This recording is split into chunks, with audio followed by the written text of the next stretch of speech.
안녕하세요. 저는 공인노무사 이지혜고요. 그리고 노동조합에서 일을 하면서 주말에 강의를 하는 형태로 지금 몇 년을 보내고 있습니다. 그래서 노조짬밥이 조금 높은 편인 노무사에 속하는데요. 수험적인 제 소개를 한다면 결국에는 네가 어떻게 붙었냐 일 겁니다. 저는 생유회 합격자입니다. 그 전에 변리사 시험에 대한 수험 경력이 있었어요. 그래서 약간은 단기 합격자의 마인드와 약간의 장수생의 마인드 두 가지를 조금 더 함께 갖고 있는데요. 점수는 이렇게 나왔습니다. 노동법이 68점 나왔고 인사가 61점, 그리고 행정쟁송이 58점, 그리고 민사소송법이 66점 나왔었어요. 우선은 노동법보다 인사라던가 행정 그리고 민사소송과 관련돼 가지고서 살짝 말씀을 드리면은요.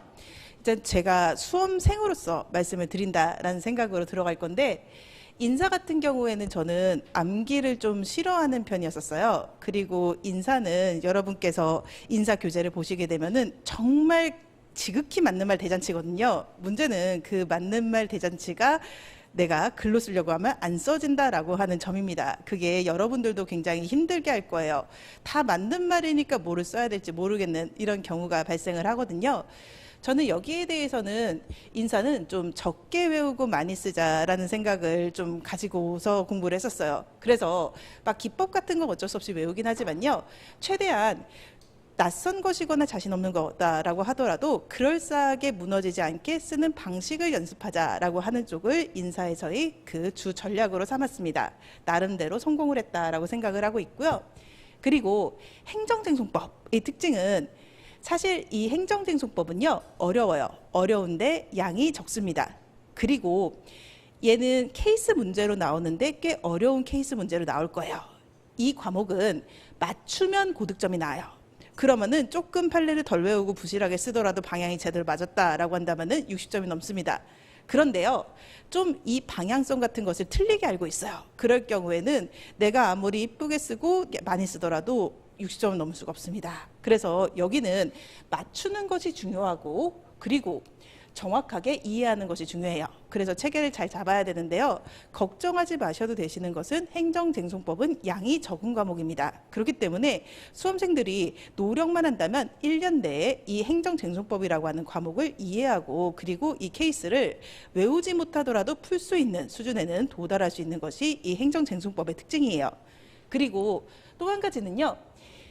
여기에 있는 노무사 수험 과목 중에서 행정쟁송법은 인풋과 아웃풋의 인과관계가 가장 강한 과목에 속한다라고 할 수가 있어요. 그래서 인사 같은 경우에는 솔직히 노력한 만큼 나온다라고 하는 것이 담보되지 않습니다. 그런데요, 행정쟁송법의 경우에는 노력하면 노력하는 만큼 나오는 특징을 가지고 있습니다.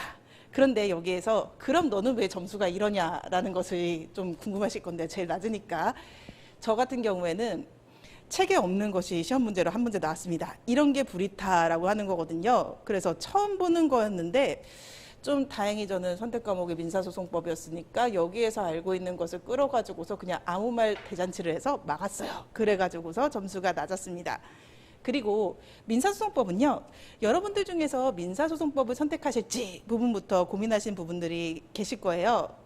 요거는 사실 제 블로그에 좀 정리를 해 두었었습니다. 요 책 읽어보시고 개인적으로 질의를 주시면은 그러면은 좀 아는 선까지는 답변을 드리도록 하겠습니다. 그러면은 노동법은 어떤 것이냐라고 하는 거, 노동법의 목표는 어떻게 잡을 것이냐라고 하는 건데요. 저는 노동법의 경우에는 저는 사실 고득점자이긴 합니다만 60점 넘기기를 목표로 잡아주셨으면 좋겠다라는 생각이 들어요. 너무 많은 욕심을 내진 않지만 최대한 성실히 가자라고 하는 거예요. 판례를 미친 듯이 외우고 이 책 하나를 씹어 먹을 필요까지는 없지만 그래도 답안을 수준 있게 쓰는 정도까지는 가자라고 한 생각을 해주셨으면 좋겠어요. 60점은 저희의 합격선입니다. 문제가 좀 어려우면은 60점 밑으로 합격선이 결정이 돼요. 막 58점 몇 점, 59점 몇 점 이런 식으로. 그리고요, 문제가 쉬워지면은 60점까지는 다 합격을 해줘요. 그래가지고서 작년에 합격자가 굉장히 많았었습니다. 그래서 노동법을 60점을 넘기면은요, 웬만한 과목이 망하지 않는 경우에는 합격을 할 수가 있어요. 그래서 여기까지는 목표를 해주셨으면 좋겠다라는 생각이 듭니다.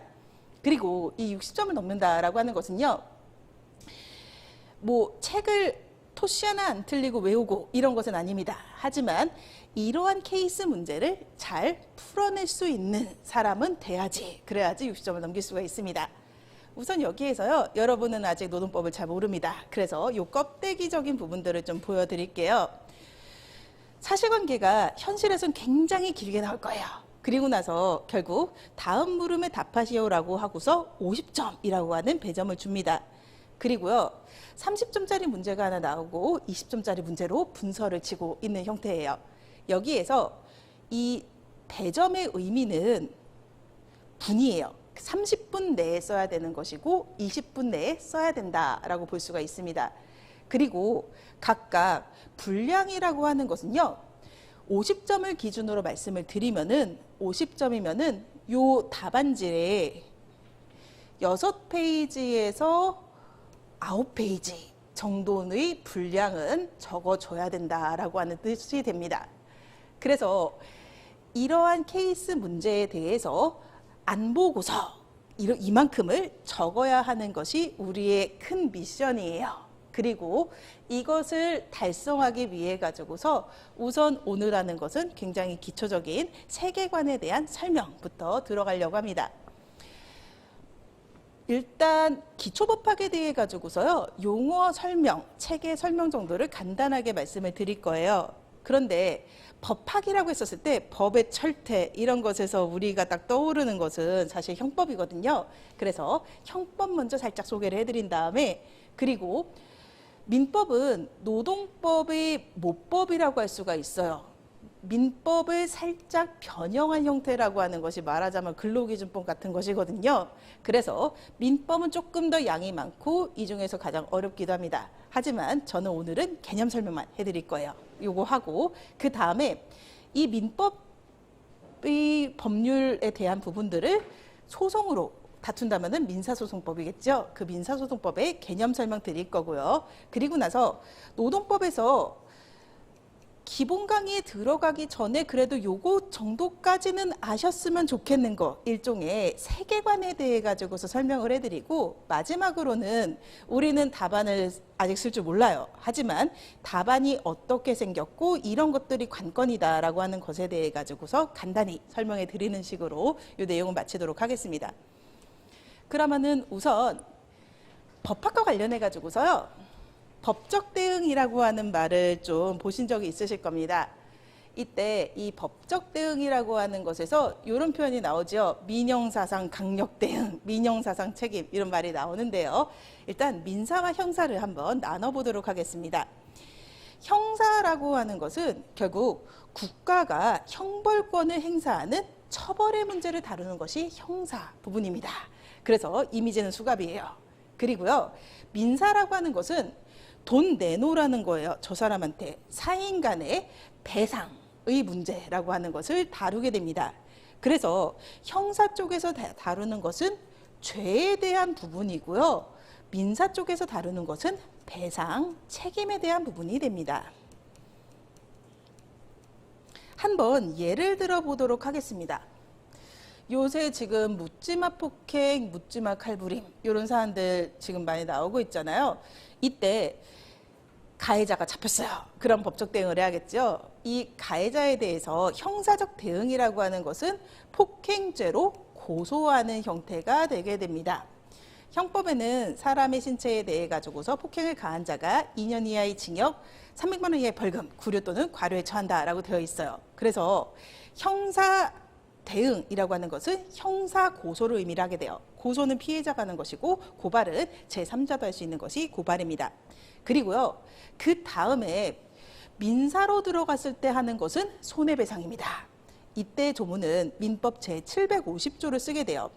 고의 또는 과실로 인한 위법행위로 타인에게 손해를 가는 자는 그 손해를 배상할 책임이 있다라고 하는 이 규정에 따라 가지고서요, 이 묻지마 폭행은 당사자가 고의로 한 거잖아요. 고의 맞고요. 그리고 위법행위죠. 형법 위반한. 그리고 손해 발생합니다. 이 손해는 세 가지라고 볼 수가 있을 거예요. 첫 번째는 병원에서의 치료비에 대한 부분. 그리고 두 번째는 다치면 일을 못합니다. 그래서 발생하게 되는 손실에 대한 부분. 그리고 세 번째는 정신적 손해로서의 위자료라고 하는 것이 있을 거예요. 그래서 그 위자료를 그러니까 이제 손해배상으로서 재산적 손해와 위자료를 지급하는 거, 이것이 민사적인 문제라고 할 수가 있어요. 그래서 이쪽에서는 죄란 표현을 쓰게 되고요. 민사 쪽에서는 손해배상이라는 표현을 씁니다. 그 양자를 헷갈리지 않게 답안을 쓰는 것도 나름대로 중요해요. 그러면은 이번에는 형법으로 한번 들어가 보도록 하겠습니다. 저는 주로 노동조합과 함께 많이 일을 하는 편인데요. 사용자 측하고 일한 적도 있었어요. 그럴 때마다 약간 법적 대응하고 싶다, 고소고발하고 싶다라고 되게 많이들 말씀하시거든요. 각각의 상대방들의 그 행위에 대해서 화가 나서. 근데 고소가 쉽게 서지 않습니다. 그 이유가 이 부분이에요. 죄형법정주의라고 하는 부분 때문입니다. 어떤 행위가 범죄로 처벌되기 위해서는요, 그 행위가 있기 이전에 미리 성문의 법률로 규정되어 있어야 됩니다. 이때 성문은 문서라고 하는 그 의미예요. 그리고 이 죄형법정주의라고 하는 것을 조금 쪼개보면은 이런 형태가 됩니다. 첫 번째는 성문 형법 원칙이라고 하는 거예요. 여러분들은 절대로 이런 라틴어를 답안에 쓸 일이 없으실 건데요. 아무튼 글로 적힌 법률 없이는 형벌도 없다라고 하는 것이 첫 번째 원칙입니다. 상행위, 즉 상인들 간의 거래라던가요, 혹은 일반적인 계약 같은 경우에는 관습이라고 하는 것이 인정이 돼요. 이러한 관습이 있다면은 이러한 관습을 법원도 인정을 해줍니다. 근데 형사의 영역에서는 그럴 수가 없어요. 관습 형벌이라고 하는 것은 존재할 수가 없습니다. 그래서 어떠한 형벌이라고 하는 것은 반드시 법률로 지정이 되어 있어야 합니다. 두 번째 부분은요, 엄격 해석 원칙이라고 하는 거예요. 엄격한 법률 없이는 형벌도 없다라고 하는 건데요. 이것은 민사적에서는 A-라고 하는 상황이 발생했을 때 A에 대해 A라고 하는 법률이 있다면 그것을 적용하기도 합니다. 이걸 유추 적용이라고 하거든요. 약간 종이를 아낀다라는 그 개념으로. 그리고 상행위 같은 경우에도 마찬가지예요. 근데 형법은 그렇게 하지 않습니다. A는 A고요. A-는 A-예요. 그래서 해당 조문에 해당되지 않는 항목에 대해 가지고서요, 법관의 자의로 이것을 확장 해석해서 벌을 내리는 것이 안 된다라고 하는 것이 형법의 특징입니다. 그리고 세 번째 부분은요, 행위시법 원칙이라고 하는 거예요. 먼저 제정된 법률 없이는 형벌도 없다라고 하는 겁니다. 그래서 결국에는 과거의 죄가 아니었던 것에 대해 가지고서요, 현재 그것이 나쁘다고 생각하더라도 소급해서 벌할 수가 없습니다. 소급이라고 하는 것은 화살표를 뒤로 돌리는 것을 의미를 하게 돼요. 그래서 형법은 이런 딱딱하고 엄격한 해석에 의하게 됩니다. 한편 우리는 노동법에서도 그 근로기준법 위반 등의 벌칙이 있거든요. 그런 각각의 벌칙에 대해 가지고서 그 벌칙이 성립하기 위한 요건에 대해서도 좀 알아봐야 돼요. 그래서 범죄의 성립 요건에 대해서 5가지의 상식에 대해서 말씀을 드리도록 하겠습니다. 첫 번째는요, 구성 요건에 해당할 것이라고 하는 거예요. 구체적인 사실이 형법상 범죄로 규정된 것에 해당할 것, 뭐 남의 물건을 훔친 자, 남의 물건, 그러니까 남을 살해한 자, 이런 식으로 좀 쉬운 단어로 되어 있는 경우들이 많은데요. 일단 범죄가 성립하기 위해서는 그 구성 요건에 해당을 해야 됩니다. 두 번째 단계는 위법성이라고 하는 개념이에요. 위법성이라고 하는 것은 법률상 허용되지 않을 것을 의미를 합니다. 타인을 살해하는 것, 이것은 당연히 범죄의 구성 요건을 충족합니다. 하지만 사형 집행인이 직무로 하는 행위는 법률상 허용되기 때문에 위법하지 않은 것이 되게 돼요. 그래서 벌하지 않습니다. 한편 우리나라의 법은요, 위법성 조각 사유라고 하는 것을 법에 정해두고 있습니다. 이때 조각이라고 하는 것은 쪼아서 없앰을 뜻해요. 대표적인 예들은 쉬워요. 정당방위라던가 긴급 피난과 같은 것들이에요. 그래서 정당방위 차원에서 긴급 피난 차원에서 불가피하게 저지른 일들에 대해서는 그 위법성을 없애주고 벌하지 않는 형태가 됩니다. 그 다음에 세 번째 부분은요, 책임입니다. 책임은 행위자에 대한 비난 가능성이라고 하는 것을 의미를 하게 돼요. 이것은 어떠한 법 원칙에 따르는 것이 아니라 구체적인 사안에 따라 가지고서요, 책임을 조각, 없애거나 혹은 경감을 시켜주게 됩니다. 이때 대표적인 사유들이 이런 거예요. 형사 미성년자라서, 그리고 그 많은 사람들을 공분하게 하는 거죠. 음주로 인한 심신미약, 심신상실자의 행위, 그리고 강요된 행위와 같은 경우에는 결국 벌하지 않거나 혹은 책임을 감형해주는 형태를 띠게 됩니다. 그리고 네 번째, 형법은요, 원칙적으로 고의를 요구합니다. 고의범만 처벌을 해요. 근거 규정은 형법 제14조에 있습니다.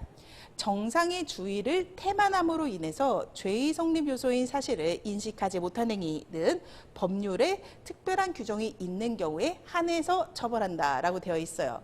여기에서 가장 대표적이고 우리가 이미 알고 있는 것이 과실치사입니다. 과실치사죄라고 하는 것은 형법에 있기 때문에 벌할 수가 있게 돼요. 네, 그리고 다섯 번째는요, 원칙적으로 형법은 결과를 요구합니다.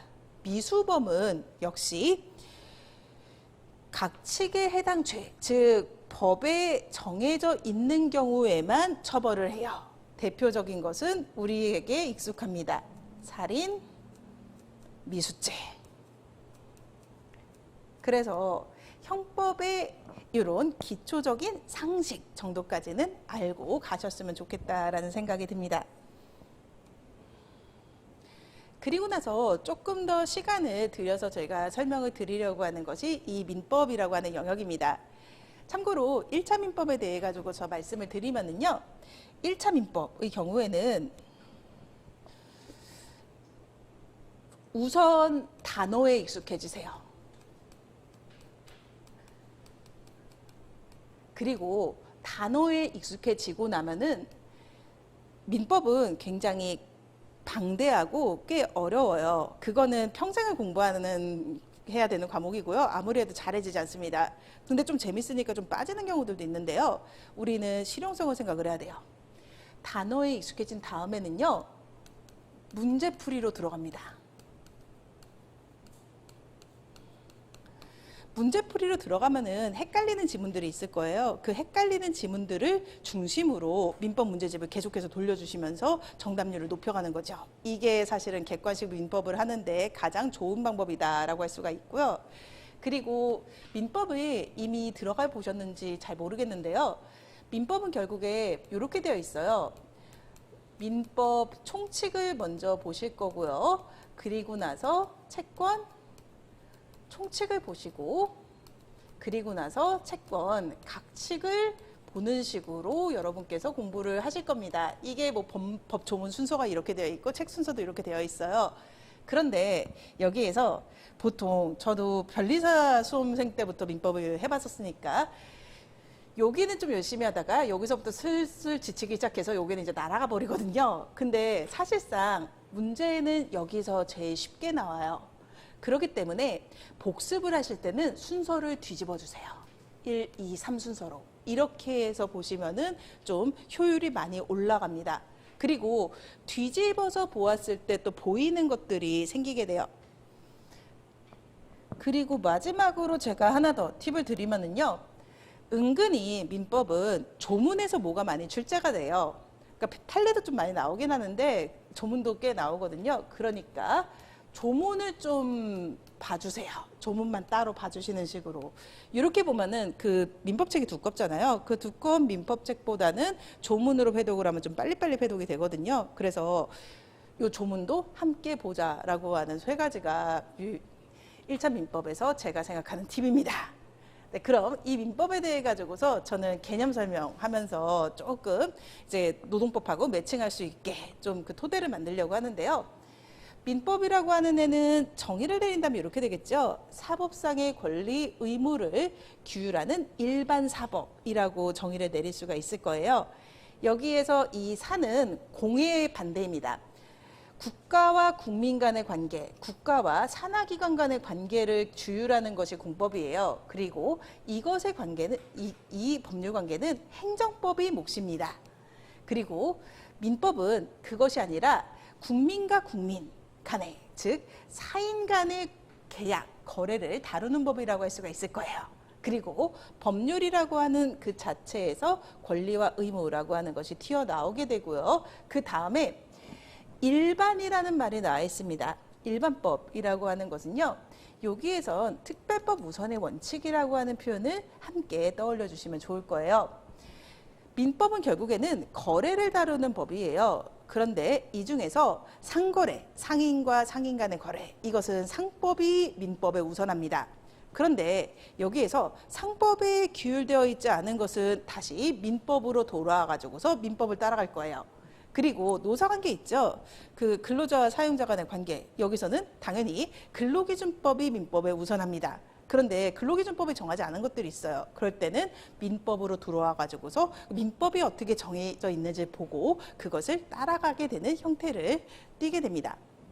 그리고 민법의 용어 중에서 이게 있죠. 민법은 결국에는 민법 총칙이 있고요. 물권법이 있고 채권법이 있고 친족 상속법이 있다라고 해요. 우리는 물권법을 안 배우는데요. 이때 물권과 채권이라고 하는 개념의 특징에 대해서 설명을 드릴게요.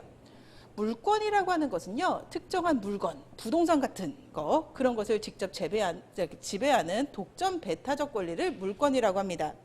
부동산 소유권 이거는 그 말 그대로 그 등기 갖고 소유하는 것을 말하고요. 점유권이라고 하는 것은 임차해 가지고서 살 수 있는 권리 이것이 점유권이에요. 그런데 이런 것들은 독점적이고 배타적입니다.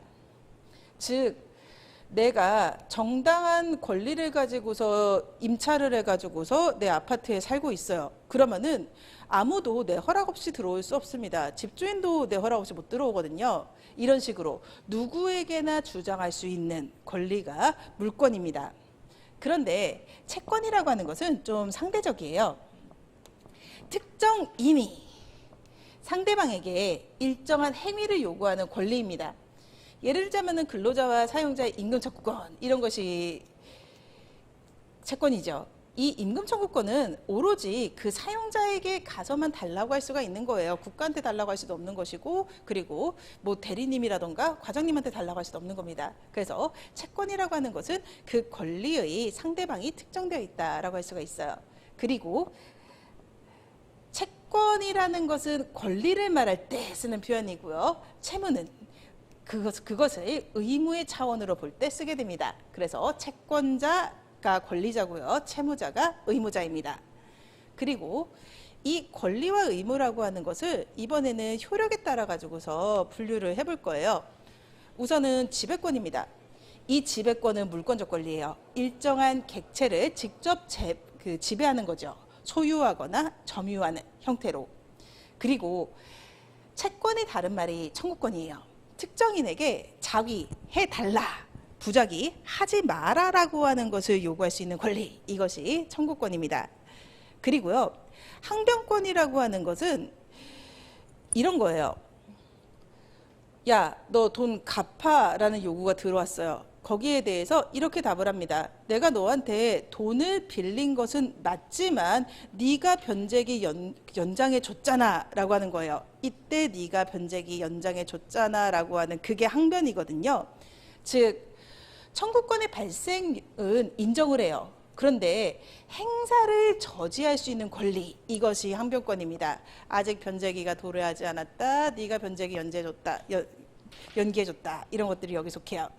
그리고 형성권이라고 하는 것은요. 권리자가 의사표시를 해요. 그러면은 그 의사표시를 상대방이 들은 그 순간 권리 의무가 변동하는 것을 말합니다. 대표적으로는 취소권이 형성권이에요. 취소할 수 있는 권리가 있는 사람이에요. 이 사람이 나 이 계약 취소한다라고 말해요. 그리고 그 말이 상대방에게 도달하면은 그 계약은 없던 일이 됩니다. 권리 의무가 변동을 하는 거죠. 상계라고 하는 건 어떤 거냐면요. A와 B라고 하는 각각이 A는 B에게 받을 돈이 있습니다. 그리고 B도 A에게 받을 돈이 있어요. 뭐 거래를 하다 보면 이런 일들이 생기거든요. 그런 경우에 있어가지고서 우리 서로 받을 돈이 있으니까 이걸 퉁치자라고 하는 게 상계예요. 이 퉁치자라고 하는 말이 떨어지면은 각각이 대등에게서 소멸하는 효과가 발생을 합니다. 그러니까 형성권, 즉 의사표시만으로 권리 의무가 변동한다라고 하는 거죠. 그러면은 이번에는 이 권리와 의무의 발생적인 부분을 한번 보려고 합니다.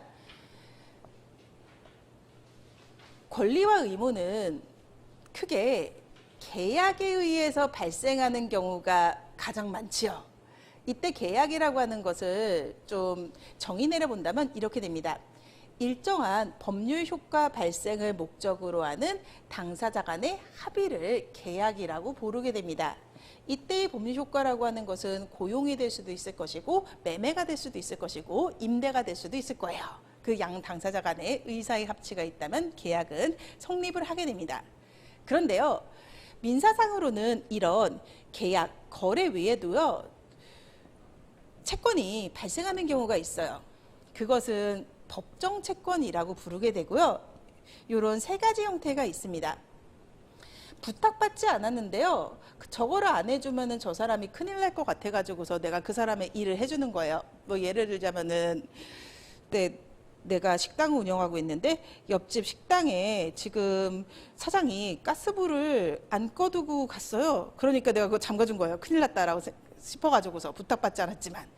그런 것들이 사무관리거든요. 이 사무관리에 대해서는 일정 요건을 갖추면은 비용 청구를 할 수가 있습니다. 그래서 그게 첫 번째, 즉 계약과 상관없이 발생하는 채권이고요. 두 번째는 가장 쉬운 예는 은행에 돈을 잘못 입금하는 경우 있죠. 내가 저 사람한테 입금을 해야 되는데 딴 사람한테 입금을 했어요. 그랬을 때 그거를 돌려받을 수가 있습니다. 부당이득이라고 하거든요. 법률상 원인 없는 이득이라서. 그래서 이것은 법률상 이득 원인 없이 이득을 얻거나 손해를 끼친 경우에 반환에 대한 법리를 다루는 내용이 됩니다. 그리고 세 번째는 불법행위라고 하는 거예요. 이것은 고의 또는 과실로서 위법행위를 해서 타인에게 손해를 끼쳤을 때 발생하는 배상채권에 대한 부분을 언급을 하고 있습니다. 각각 여기에서요, 사무관리는 비용 청구가 되고요. 그리고 부당이득은 반환이 됩니다. 그리고 불법행위는 손해의 배상이라고 하는 표현을 쓰게 돼요. 노동법적으로 의미가 있는 것은요, 이쪽은 사실 안 다룹니다. 이 두 가지 부분을 노동법에서 좀 다루게 될 거예요. 그리고 나서 이번에는 이 중에서 계약을 타고 내려와 보려고 해요. 계약의 성립에 대해 가지고서 볼 건데요. 계약의 성립은 이렇게 됩니다. 청약과 승낙이라고 하는 의사의 합치로서 계약이 성립한다라고 해요. 약간 이거를 뭐 계약은 아니지만 뭐 계약연의 이런 것들이 요새 좀 많이 나오기는 하는 것 같더라고요, 매체에서. 뭐 아무튼 청약이라고 하는 것은 결국에는 사귀자 뭐 이런 것일 거고요. 승낙은 알았다라고 하는 것일 겁니다. 그 의사의 합치로서 연인 관계와 같은 그 관계가 발생을 하게 되는 거죠. 그런데 청약과 승낙이라고 하는데요, 형식이 요구되지 않습니다. 계약서 없이도 계약은 유효하게 성립을 할 수가 있어요. 그래서 구두로도 성립을 할 수가 있고요. 그리고 또 현실의 커플들 보면은 누가 고백하지 않았는데 그냥 사귀고 있는 경우들이 있잖아요. 즉 묵시적으로 합치되는 경우도 발생할 수가 있습니다. 그래서 구두, 묵시 다 가능하고요. 그리고 꼭 계약서가 있어야만 계약이 성립했다라고 보지는 않아요. 한편 여기에서 그 의사의 합치라고 하는 거 언제부터 1일이냐라고 하는 것에 대한 그 시점은요, 도달주의를 택합니다. 그 근거 조문은 민법 제111조에 있어요. 의사표시는 상대방에게 도달한 때 그 효력이 생긴다라고 하는 거거든요. 그래서 지금 오후 7시 3분에 카톡 확인해 주세요라고 그 발송이 떴잖아요. 이때가 아니라 여기 1 지금 있는데 이 1이 사라지는 그 시점이 결국에는 계약의 성립 시점이다라고 볼 수가 있어요. 한편 여기에서 이 의사와 관련해 가지고서 의사의 합치가 결국에는 계약의 성립 요건인데 이 의사의 하자가 있는 경우가 좀 발생할 수가 있어요. 그러면은 거기에 대해서 민법은 이런 식의 규정을 둡니다. 첫 번째, 당연 무효다라고 보는 경우들이 있어요.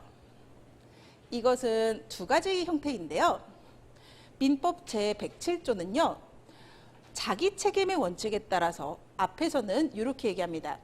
의사표시는 표의자가 진위 아님을 알고 한 것이라도 그 효력이 있다라고 해요. 즉, 뭐 예를 들자면은 그 친척분이 농담으로 네가 노무사 시험에 합격을 하면 내가 차 한 대를 사주마라고 얘기를 했어요. 근데 그것이 제가 설마 합격하겠어 라고 생각하고서 자기 의사가 아니면서 말을 내뱉었지만 거기에 대한 책임은 져야 돼요. 그래서 기본적으로는 합격했을 때 차를 사줄 의무가 발생을 하는 것이 원칙입니다. 그런데 예외적으로 상대방이 그것을 농담이다라고 파악할 수 있었던 경우, 즉 상대방이 표의자의 진위 아님을 알았거나 알 수 있었을 경우, 그때 무효가 되게 됩니다. 그래서 비진이라고 하는 것은요, 원칙은 유효로 들어가고요, 예외는 무효가 됩니다. 얘는 사실 좀 언제 제일 많이 쓰이게 되냐면요, 노동법에서의 해고에서 가장 많이 쓰이게 됩니다. 사용자가 협박해가지고서 근로자가 어쩔 수 없이 낸 사직서의 효력은, 이것은 요걸로 가는 것이 아니라 요걸로 가는 거죠. 그래서 무효가 되게 되고, 그렇다면은 근로계약의 종료는 해고다라는 얘기가 나오게 돼요. 그래서 그때 많이 쓰이게 되는 조문이 이 민법 제107조입니다. 그리고 두 번째 제108조 통정한 허위의 의사표시라고 하는 건데요. 이거는 그냥 가라로 하는 거죠. 상대방과 통정해서 허위의 의사표시를 해서 뭐 가짜 계약을 맺거나 그럴 경우에 그것은 무효로 보게 됩니다. 그 다음에 두 번째는요, 취소할 수 있는 경우라고 하는 게 있어요. 무효와 취소는 또 나름의 차이가 있습니다. 무효라고 하는 것은요, 그냥 존재하지 않는 거예요. 그 계약은 없습니다. 취소라고 하는 것은요, 그 계약에 대해 가지고서요, 취소할 권리를 가진 사람이 취소의 의사를 표시하면, 그리고 그것이 상대방에게 도달하면은 그때 무효와 마찬가지로 처음부터 없던 일로 됩니다. 그런데요, 만약에 그 취소할 수 있는 사람이 그 권리가 있으면 알면서도 행사하지 않았다라고 한다면은 그것은 유효한 것으로 보게 돼요. 그래서 무효와 취소는 그런 차이가 있고요. 그리고 취소 사유라고 하는 것은 민법에서는 그걸 배우실 겁니다. 제한 능력을 이유로 취소할 수가 있어요. 그리고 조금 더 노동법과 관련된 것으로서 첫 번째는 제109조는 착오로 인한 의사표시라고 하는 것을 두고 있습니다. 법률행위 내용에 중요 부분에 착오가 있을 때는 취소를 할 수 있다라고 보고 있어요. 하지만 그 착오가 표의자의 중대한 과실로 인한 때, 단순한 주의 의무 결여보다 더 큰 잘못으로서 몰랐을 때, 그때는 취소하지 못한다라고 하고 있습니다. 이 착오로 인한 의사표시에서 가장 대표적으로 좀 알려져 있는 것이요, 고려청자가 진품인 줄 알고 진품이 아닌 모조품을 구입한 그런 경우에 있어 가지고서 착오로 인한 취소가 조금 인정이 됐었고요. 그리고 근로자가 경력을 사칭했을 때, 그 경력이 굉장히 중요한 회사에 있어서 그럴 경우에도 근로계약을 취소할 수 있다라고 보고 있습니다. 그리고 제110조는 사기 강박에 의한 의사표시라고 하는 걸 두고 있어요. 사기는 사기고요, 강박은 협박을 의미합니다. 그래서 이 사기나 강박에 의해 가지고서 계약서에 사인했을 경우에는 취소를 할 수 있다라고 보고 있습니다. 그리고 이 취소라고 하는 것은 형성권이다라고 말씀드렸는데요. 그 형성권인 이유가 이 조문 때문이에요. 취소는 그 상대방에 대한 의사표시로 해야 된다라고 되어 있거든요. 그 얘기는 이 상대방에 대한 의사표시로 하고 상대방이 이를 수령하면 그때 이 계약은 없던 것이 된다라고 한 뜻입니다. 그리고 취소의 효과는 처음부터 무효인 것으로, 없던 것으로 본다라고 하는 내용이 쭈루룩 따라 나오게 됩니다. 네, 그리고 나서 이번에는요, 계약이 성립했어요. 이 계약이 성립했을 때 계약의 내용이라고 하는 부분에 대해서는요, 기본적으로 자유가 원칙이에요. 약간 법학에서 좀 이거 해도 되냐 저거 해도 되냐 이런 질문을 받았을 때요, 기본적인 답은 이겁니다. 법에서 하지 말라고 하는 것 외에는 해도 된다예요. 이게 그 자유민주주의의 근간이자 그리고 사적 자치 원칙이라고 하는 대원칙이라고 할 수가 있습니다. 다만 여기에서요, 이 사적 자치 원칙이라고 하는 것은 약간의 수정이 들어갑니다. 법적 안정성 그리고 당사자를 보호하기 위해서 약간, 그래서 계약이 성립했고 계약서가 유효하게 도장이 찍혔지만, 하지만 그 계약의 효력이나 구속력을 인정할 수 없는 경우가 발생을 하게 돼요. 그래서 이 계약의 내용상 한계와 관련된 내용으로 말씀을 드릴 거예요. 우선은 계약이 구속력을 바란다. 즉 이걸 가지고서 소송을 하고 이걸 가지고 소송했을 때 이길 수 있으려면은요, 첫 번째, 계약은 확정적이어야 됩니다. 즉 노력 의무와 같은 것들, 이런 것들은 구속력이 없어요. 그건 그냥 노력하겠다는 종이 쪽지입니다. 어떠한 것을 한다, 해야 한다, 이런 식으로 의무와 권리가 명확하게 특정돼야 됩니다. 뭐뭐 하도록 노력한다, 이걸로는 소송이 안 됩니다. 그리고 계약은 가능해야 됩니다. 뭐 하늘의 별을 따라준다고 연애편지에 쓰고 그 도장을 찍었다라고 해서 경찰 아저씨가 잡아가진 않는데요, 그거 가지고서 소송을 할 수는 없어요. 그리고 세 번째는 계약은 적법해야 됩니다. 뭐 근로기준법 등을 위반한 근로계약이라고 하는 것의 효력은 당연히 인정되지 않을 겁니다.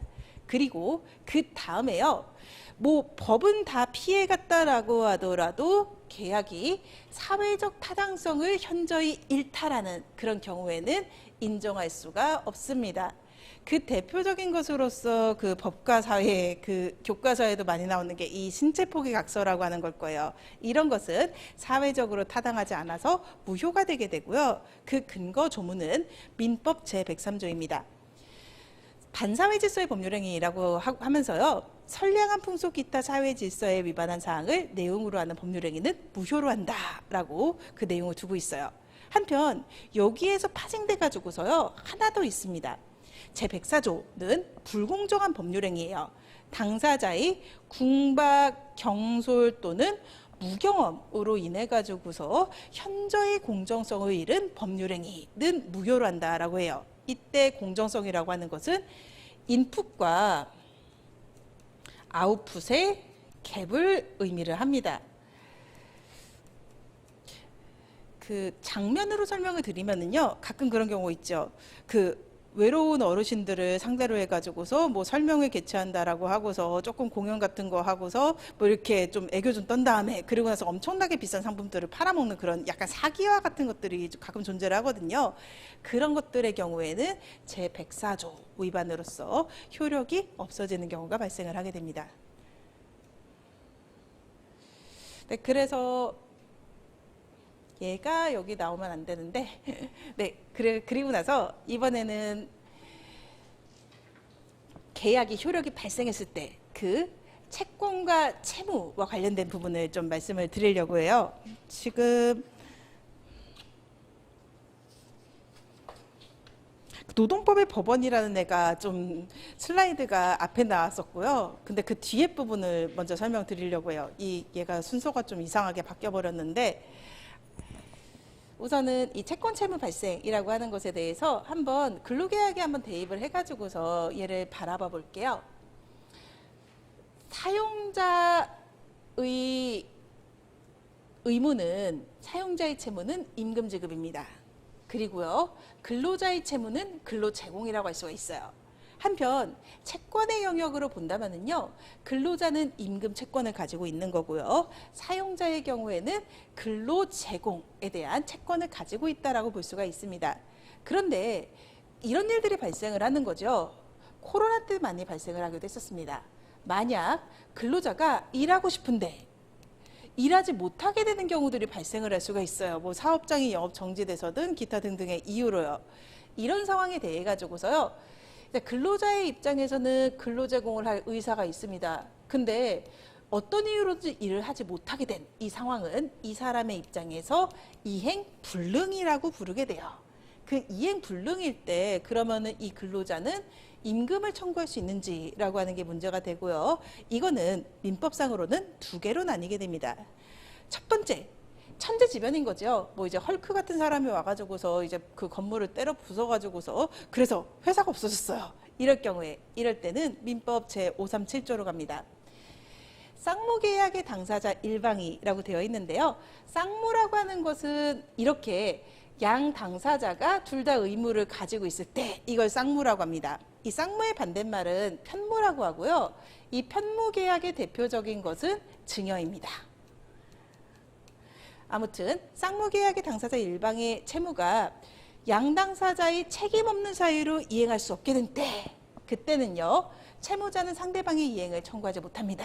그래서 근로자는 출근을 안 해도 되지만 사용자에게 임금 청구도 못하는 거예요. 천재지변과 같은 상황에서는.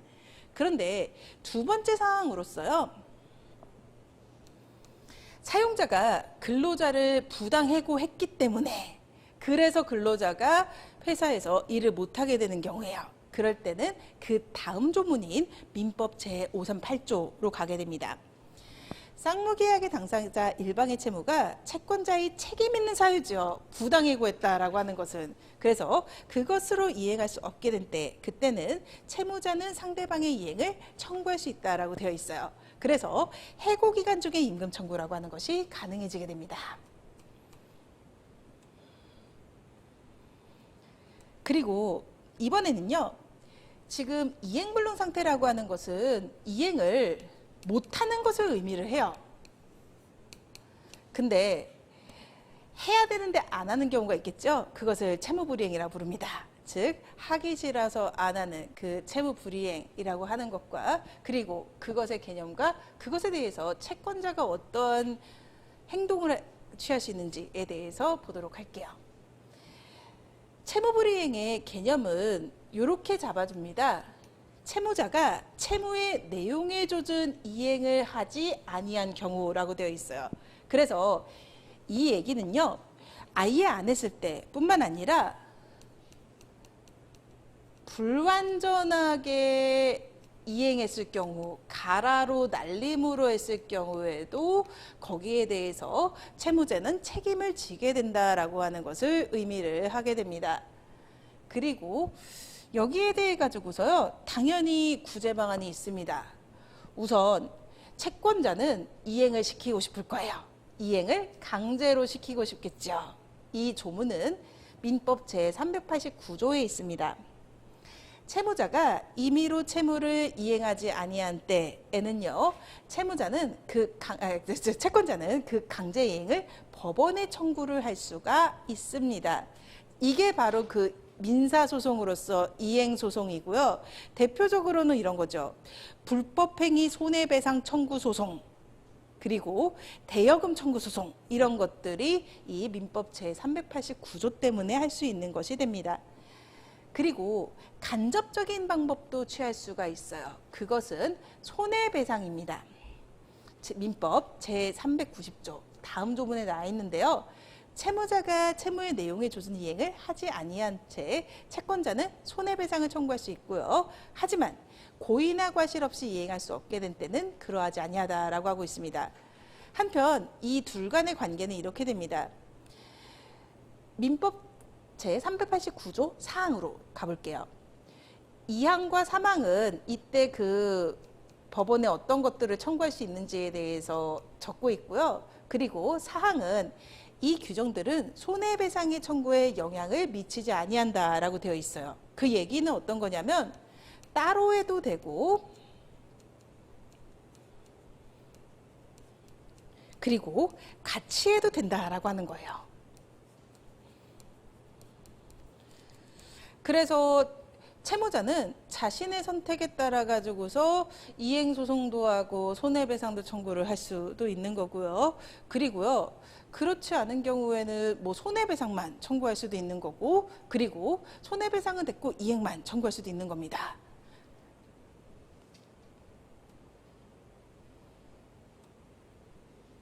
네, 그리고 나서 이번에는요. 우리는 지금 계약에 대해서 배웠었어요. 근데 이런 거래 관계와 계약 관계가 없더라도 민사상 배상 혹은 반환에 대한 책임이 발생하는 경우가 있다라고 말씀을 드렸었죠. 그 중에 두 가지, 부당이득과 불법행위에 대해서 보도록 하겠습니다. 부당이득이라고 하는 것은 법률상 원인이 없는 이득이에요. 이것은 아까 살짝 오늘 띄워드렸던 은행에 잘못 차고 송금했을 때 그럴 때도 법률상 원인이 없는 거고요. 그리고 무효나 취소 뒤에 따라오는 것이 또 이 부당이득이기도 합니다. 무효이거나요 아니면은 취소권 행사했어요. 그러면은 계약 등등이 없어졌잖아요. 그럴 경우에는 결국 법률상의 원인이 없어져요. 그렇기 때문에 그래서 그 거래 등으로 생겼던 돈 혹은 물건 등에 대해서 돌려줄 의무라고 하는 게 발생을 하게 됩니다. 그 근거가 민법 제741조가 돼요. 그리고 부당이득은 반환의 문제로 들어갑니다. 다음으로는 불법행위라고 하는 건데요. 불법행위의 경우에는 이렇게 되어 있어요. 고의 또는 과실로 인한 위법행위로 타인에게 손해를 가한 자에게 그 손해를 배상할 책임을 묻는 내용인데요. 고의라고 하는 것은 딱 그 직관적으로 알 수 있듯이 의도적이라는 뜻이 됩니다. 그리고요, 과실이라고 하는 것은요, 그 형법상에 나오는 그 정상의주의 태만이라는 표현이 기억나실지 모르겠어요. 이거는 주의 의무 결여를 말합니다.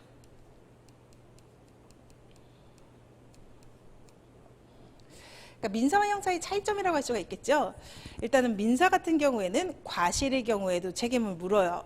하지만 형사의 경우에는 원칙적으로 고의범만 처벌을 하고 과실범은 처벌하지 않습니다. 한편 여기에서요, 이 손해배상이라고 하는 표현이 등장을 합니다.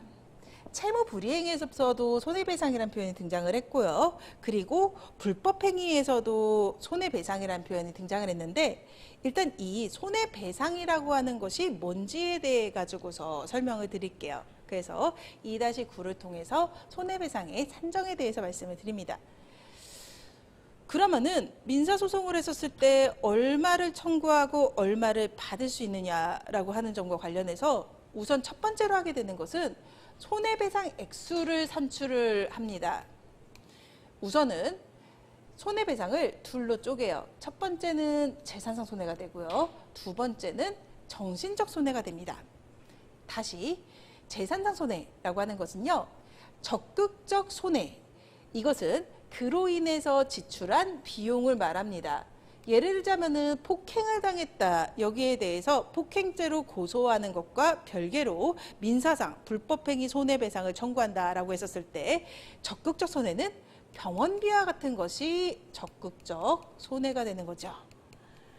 그리고 소극적 손해라고 하는 것은요, 내가 저 사람이 날 때려가지고서 입원을 했기 때문에 일을 못하고 회사에 무급휴가를 냈어요. 그러면 내가 돈을 못 벌었잖아요. 그렇던, 즉 일실이익이라는 표현을 쓰는데요.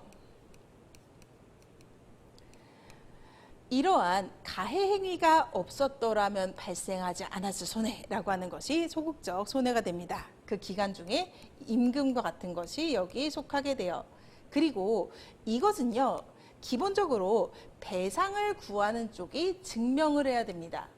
즉 지금 피해자가 병원비 얼마나 하는지 그 병원비랑 진단서 끊어야 되고요. 그리고 내가 돈을 이만큼 못 벌었다. 즉 회사를 다닌다면 그 임금 명세서, 그리고 회사를 안 다닌다라고 한다면 그 나이대의 사람들의 평균 수익과 관련된 자료와 같은 것을 제출해 가지고서, 그래서 내 재산상 손해가 예를 들면 둘 합쳐 가지고서 2억 나왔다라고 하는 식으로 증명을 해야 돼요. 한편 이 정신적 손해라고 하는 것은 위자료라는 표현을 쓰는데요. 이 위자료는 법원이 정해줍니다. 당사자들 보고 나서 제가 이만큼 억울하고 이만큼 피해를 봤다면 정신적 고통은 대략 이 정도 되겠구나라는 식으로, 그래서 뭐 2억이면 2억, 3천만 원이면 3천만 원 이런 식으로 정해주게 돼요. 이번엔 이것을 1억이라고 쳐보도록 하겠습니다. 이렇게 해가지고서 손해배상액이 3억이 나왔어요. 그러면은 두 번째로 하게 되는 것은 과실상계예요. 이것은 이러한 손해와 관련해서 채권자의 과실이 있는 경우도 있고 없는 경우도 있을 겁니다. 그 비율이라고 하는 것을 법원이 판단을 하고요. 그만큼을 감경을 하게 돼요. 예를 들면은 이번에는 이때 채권자의 과실이 20%다라는 평가를 받았다라고 보도록 하겠습니다. 그러면은 그럼 20%만큼이 까져요. 그래서 잠깐 2억 4천 3824 여기까지로 일단 과실상계가 되었습니다. 그 다음에 하나 더 단계를 거치게 됩니다. 이것은 손익상계라고 하는 건데요. 동일한 원인에 의해 가지고서 채권자가 얻은 이익이 존재한다라고 한다면 그 이익을 빼요. 예를 들자면은 지금 뭐 폭행 당한 사람이 형사 합의금으로요. 내가 처벌 불원의 의사를 표시할 테니까 넌 나한테 1억을 달라라고 해가지고서 그래서 가해자가 1억을 줬어요. 이것은 결국 이 폭행이라는 동일한 원인에 의해서 얻은 이익으로 보게 되거든요. 그래서 민사소송을 할 때는 여기에서 이 사람이 형사 합의금으로 1억을 받았다라고 한다면은 이거를 여기서 또 깝니다. 그래가지고서 총 손해는 총 배상 받게 되는 금액은 1억 4천만 원 이런 식으로 손해가 계산이 되게 돼요. 이렇게 손해를 계산을 합니다. 그리고 그 다음에요. 이번에는 지금 법에 대해 가지고서 약간 그 껍데기들에 대해서 대충 알려드렸었는데 법의 유연성에 대한 것을 마지막으로 말씀을 드리려고 해요. 권리행사와 의무 이행의 원칙이라고 하는 건데요. 약간 그 법 조항들을 기계적으로 관철을 하다 보면은 그러면은 어느 구체적인 타당성 측면에서 저 사람이 법적인 권리를 행사하는 것은 맞지만 그래도 그게 너무하다 싶은 경우가 발생을 하거든요. 이럴 때 등장하는 것이 신의성실의 원칙이라고 하는 개념입니다. 이 신의성실의 원칙이라고 하는 것은요. 민법 제2조에 등장을 합니다. 권리행사와 의무의 이행은 신의에 쫓아서 성실해야 된다라고 하는 것이 첫 번째고요. 두 번째는 권리는 남용하지 못한다라고 하는 것이 두 번째예요. 다 맞는 말이죠. 그리고 이것은 이렇게 파생 원칙으로서 세 가지의 원칙을 가지게 되는데요. 첫 번째 부분은 이겁니다. 모순 금지 원칙이라고 부르는 거예요. 즉 A라고 합의를 해놓고 나서 그 A와 모순되는 행위를 주장한다라고 한다면은 그것이 법적으로 타당하다라고 하더라도 그것을 들어주지 않겠다라고 하는 부분입니다. 그리고 두 번째는 실효의 원칙이에요. 그 사람이 권리자는 맞습니다. 권리자는 맞는데 근데 그 권리를 몇 년 동안 행사하지 않았어요. 그러다 보니까 상대방도 얘가 설마 이걸 행사하겠느냐라고 생각을 하고 있었는데 그 몇 년이 지나고 나서 갑자기 행사를 해버렸을 때 이런 것은 안 받아주겠다라고 하는 거고요. 세 번째는 사정변경의 원칙이라고 하는 겁니다. 물론 계약은 당연히 그 양 당사자가 약속한 대로 효력이 발생하는 것이 맞는데요. 어느 순간에 이 계약을 체결할 그 당시에는 예측하지 못했던 그 중대한 사정 변경이 있어요. 그럴 때도 똑같이 계약을 이행하라라고 하는 것이 상대방에게 가혹하다라고 한다면은 그것은 들어주지 않겠다라고 하는 것이 사정 변경의 원칙입니다.